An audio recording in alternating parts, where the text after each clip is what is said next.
sepak bola terasa seperti game career mode, di mana tombol injury selalu sering ditekan. Arsenal kini tengah menghadapi fase itu ketika daftar pemain cedera terasa lebih panjang dari daftar pencetak gol. Namun, di tengah badai absensi, ada secerca harapan yang mulai menyala kembali. Gabriel Jesus mulai menunjukkan tanda-tanda kebangkitan. Akhir pekan ini, Arsenal akan menjamu Crystal Palace di Emirates Stadium. Sebuah laga yang bisa jadi lebih dari sekedar 3 poin, karena kemenangan di sini bisa semakin menegaskan posisi mereka di puncak klasemen Premier League. The Gunners saat ini unggul 3 poin dari Manchester City, sementara Liverpool mulai tertinggal setelah serangkaian hasil kurang konsisten. Namun, sebelum bicara soal kemenangan, Mikel Arteta harus menatap kenyataan bahwa ia kehilangan 7 pemain sekaligus. Beberapa di antaranya bukan nama sembarangan. Martin Odegaard masih bergulat dengan cedera lutut yang memaksanya absen dalam beberapa laga terakhir. Kai Havertz dan Noni Madueke juga dipastikan menepi hingga setidaknya bulan depan, sedangkan lini pertahanan pun belum sepenuhnya aman dari gangguan kebugaran. Di tengah daftar cedera yang makin menumpuk, satu kabar baik datang dari ruang perawatan, Gabriel Jesus. Sang striker Brazil dikabarkan menunjukkan progres pesat dalam pemulihan lututnya. Ia disebut sudah menjalani latihan ringan dan merasa kondisi fisiknya jauh lebih stabil. Dalam wawancara terakhirnya, ia menggambarkan bahwa proses rehabilitasinya berjalan baik dan kini tinggal menunggu waktu sebelum kembali ke lapangan. Meski demikian, Arteta tahu betul resiko memaksakan pemain yang baru pulih. Proses kembalinya Jesus bukan soal seberapa cepat, tapi seberapa siap. Arsenal membutuhkan sang nomor 9 dalam kondisi terbaiknya, bukan hanya sekedar hadir di lapangan. Situasi ini mengingatkan pada momen musim lalu ketika absennya Jesus memaksa Arteta mengandalkan sistem permainan tanpa striker murni. Hasilnya tetap stabil, tapi kehilangan sentuhan insting predator Brazil itu terasa jelas. Sementara itu, Martin Odegaard yang sempat menjadi otak permainan Arsenal juga harus bersabar. Cedera lututnya disebut membutuhkan waktu beberapa minggu lagi sebelum benar-benar pulih. Arteta menganggap situasi ini sebagai ujian rotasi dan kedalaman skuad. Ia menilai bahwa fase seperti ini adalah saat di mana para pemain muda dan pelapis harus berani mengambil peran.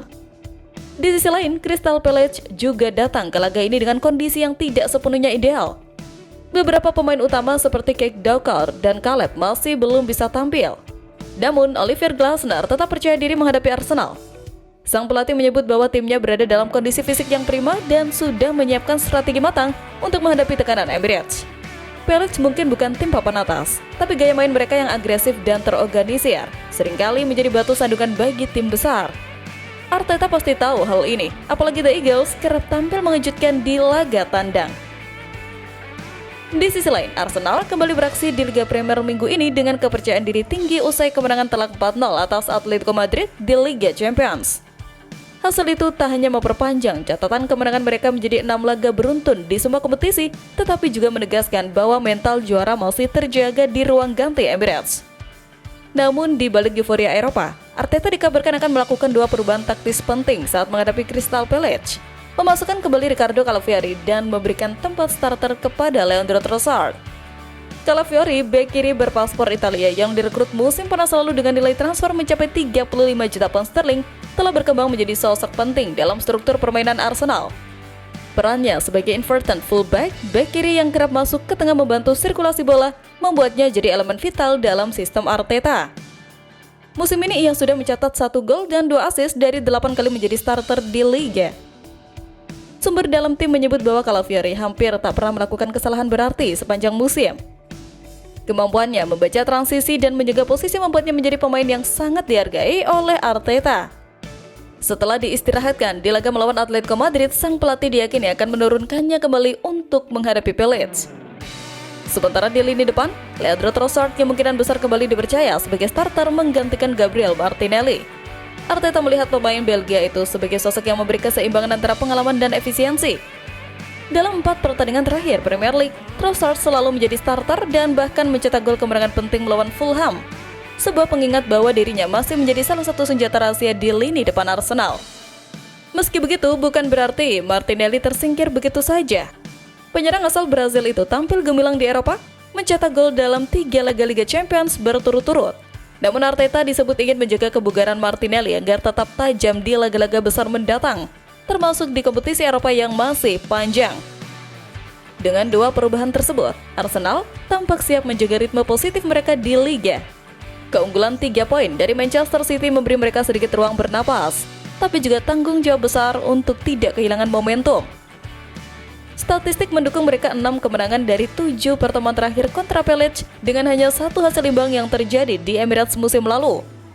Arteta kabarnya menekankan kepada para pemain agar tidak terlena dengan rekor tersebut. Ia mengingatkan bahwa Palace kerap menjadi tim yang berbahaya ketika diberi ruang untuk menyerang balik. Karena itu efisiensi dalam penyelesaian peluang dan kedisiplinan dalam bertahan akan menjadi kunci. Akhir pekan ini, semua mata akan tertuju ke Emirates Stadium. Bukan hanya karena Arsenal tengah berada di jalur yang menjanjikan menuju gelar, tapi juga karena bagaimana Arteta mengelola tim di tengah badai cedera yang tak kunjung reda. Stabilnya Calafiori di lini belakang, serta peran Trossard yang kian vital, Arsenal tampak punya semua elemen untuk melanjutkan narasi indah mereka musim ini. Kadang yang membedakan puncak klasemen dan posisi kedua hanyalah seberapa baik sebuah tim bertahan saat badai datang. Arsenal tampaknya sudah belajar banyak tentang hal itu. Sementara itu, menurut hasil prediksi dari sebuah superkomputer, Arsenal disebut berpotensi menorehkan sejarah baru dengan menjuarai Liga Champions musim 2025-2026. Dilansir dari The Sun, simulasi terbaru menunjukkan peluang The Gunners mencapai 21,13% untuk mengangkat trofi si kuping besar, angka tertinggi di antara peserta lain. Performa dominan di babak awal termasuk 3 kemenangan beruntun atas Atletico Madrid, Athletic Bilbao, dan Olympiakos, membuat model statistik menempatkan pasukan Mikel Arteta sebagai favorit utama musim ini. Superkomputer itu juga memperkirakan Arsenal memiliki 35,57% peluang mencapai final dan lebih dari 50% kemungkinan menembus semifinal. Di belakang mereka, PSG masih diunggulkan melaju jauh, meski peluang juara mereka hanya 14,03%. Manchester City dan Liverpool menyusul di posisi berikutnya dengan peluang masing-masing 12,12 dan 12,31%. Sedangkan Chelsea, Bayern, Real Madrid, dan Inter tetap dipandang sebagai pesaing realistis. Sementara itu, Arsenal kini memuncaki klasemen Premier League dengan keunggulan 3 poin atas Manchester City. Konsistensi permainan membuat banyak analis yakin trofi sudah semakin dekat. Michael Owen bahkan menilai The Gunners pantas difavoritkan berkat stabilitas di bawah Arteta. Sementara Danny Murphy menilai Declan Rice menjadi sosok kunci keseimbangan tim. Dengan mental yang kian matang dan skuad yang makin solid, Arsenal tampak benar-benar siap menulis babak baru dalam sejarah mereka.